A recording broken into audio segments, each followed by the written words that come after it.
네, 무적코인 발굴하는 비트피스입니다. 오늘도 무적 상승에 대한 정보가 궁금하신 분들은 구독 입소 부탁드리겠습니다. 추가적으로 물려 계신 종목들 방향성 어떻게 설정해야 되는지, 물탈 시점, 손절할 시점, 그리고 매도 타점, 그리고 더불어서 비트코인의 동향이 궁금하신 분들은 하단에 무료 카톡방 링크를 통해서 입수하신 이후에 질문 주시면 보는 즉시 답변 드리도록 하겠습니다. 오늘 가지고 온 주제는 아베 전 총리의 피격 사건으로 인한 우리 한국 증시 및 암호화폐 시장에 어떠한 영향이 미칠지 알아보도록 해보겠습니다. 단순히 일본의 전 총리가 사망을 했다, 그래서 일본 경제에 미약한 혹은 일본 경제에만 영향을 미치는 것이지 한국 증시나 혹은 암호화폐 시장 영향이 없는 것 아니냐, 크게 우려하지 않아도 된다. 맞습니다. 현재 우려할 시점은 아니지만 단기간적으로는 시장에 반영되지 못하더라도 우리나라는 밀접한 관계에 있는 나라인 만큼 적어도 한국 증시와 그로 인한 연쇄적인 자금 부분도 분명히 존재할 수 있다는 점 인지하시면서 들어주시면 감사하겠습니다.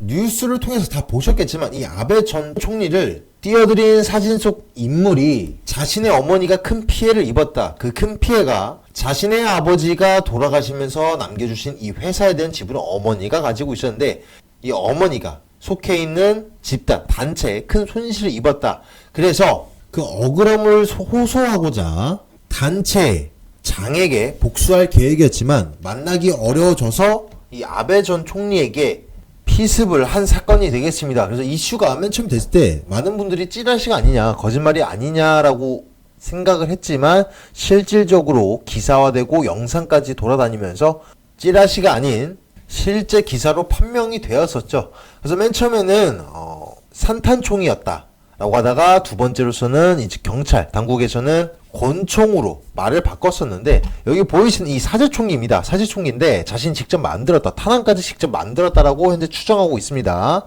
그래서 그 총기를 살펴보면 그 구조 안에서는 철제 구조물로 되어 있는 이 두 개 통 안에 한 통 안에서 6발씩 들어있는 권총 형식의 산탄총이었다라고 현재 밝혀진 상황입니다.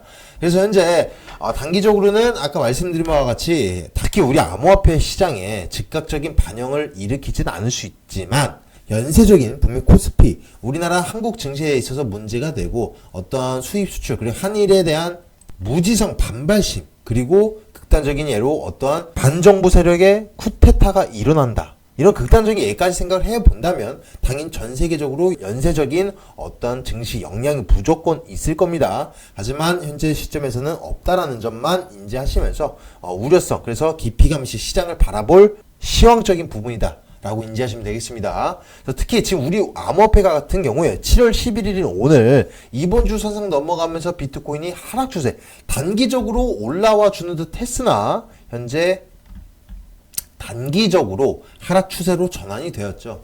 그래서 제가 영상에서 여러 번 말씀을 드렸지만 승리적인 관점으로는 이 2580선 그리고 2940선 이 내외, 이 박스권 선상 안에서 스윙적인 관점으로 놀아날 것이다, 횡보할 것이다 라고 보여진다라고 설명드려봤습니다.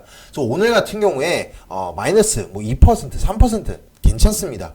단기적으로 올라갈 만한 종목들이 눈에 띄지 않는다라는 점일 뿐인 것이지, 이 박스권을 하단치 2580선을 이탈하지 않고 스윙적인 관점으로만 횡보를 하더라도 단기적으로 반등세, 기술적인 반등이 요하는 시점에서 충분히 스캘핑 및 이 단타 포지션으로서 우리들은 수익을 낼 수 있는 장은 분명히 존재한다 라고 설명드릴 수 있겠고, 또 깊이가 미신 2100선이라고 말씀드렸습니다. 지속적으로 2100선까지 빠지는 것이 아니라 빠지더라도 2300선, 이 하락 추세선은 2300선에서 닿고 나서 또 기술적인 반등이 나와주고 또 지속적인 또 하락이 나와준다라고 한다면 깊이가 미시는 우리 하락 투심까지 더해져서 1900선까지도 빠질 수 있다, 빠진다가 아니라 빠질 수 있다라는 강력한 하방까지도 우리는 분명 대비를 해 놓으셔야 됩니다. 그리고 지금은 시황적인 부분보다도 차트적인 관점이 더욱더 중요한 시점이고 잘 맞아 떨어지는 관점이다 라고 여러 번 설명을 들어봤습니다. 그래서 현재 오늘 정도는 조정세 나와줄 것이고 13일날 CPI 미국 소비자 물가 지수가 나와주면서, 물론 지금 다들 기대하진 않고 있습니다. 저번 달 같은 경우에는 소비자 물가 지수가 어느 정도 둔화되는 수치를 예측하면서 시장도 조금 끌어올려주지 않을까라고 예측을 했었지만서도 예상치보다 하회하는 수준이 나왔다. 그로 인해서 이번 달 발표에 있어서 크게 기대한 사람은 많이 없을 것으로 생각하고 있고, 예상치만 나와준다라고 하더라도 시장은 즉각적인 반영을 일으킬 수 있다. 단기적 일전적 분명 올라갈 수 있는 여력이 된다. 하지만 나쁘게 나와준다라고 해서 과대 낙폭을 보이진 않을 것이다라는 점 꼭 인지하시면서, 거기에 더불어서 9월달까지는 금리 인상 발표가 없죠. 물론 7월달 말에 한번 있고 나서, 그래서 7월달의 말까지는 이 박스권 선상 안에서 놀아날 가능성이 크다. 그래서 즉각적으로 저번 주처럼 올라가는 종목들, 특히 가벼운 종목들이 많이 올라간다. 빨간불을 킨다. 또 과대 상승, 큰 상승을 보여준다라고 해서 지금 승리적인 관점으로 남은 자금 가지고 혹은 다른 자금을 끌어 들어와서 공격적인 포지션을 취하시기보다는 현재로서도 꼭 현금 비중 늘리시면서 적은 비중으로만 운영하시길 바라겠습니다. 이후에도 어떤 다른 종목들이 있어서 방향성 궁금하신 분들, 특히 가장 중요한 건 비트의 동향이죠. 비트코인의 동향 단기적으로 실시간적으로 궁금합니다 라고 질문 주실 분들, 하단에 무료 카톡방 링크를 통해서 입수하신 이후에 질문 주시면 보는 즉시 답변 드리도록 하겠습니다.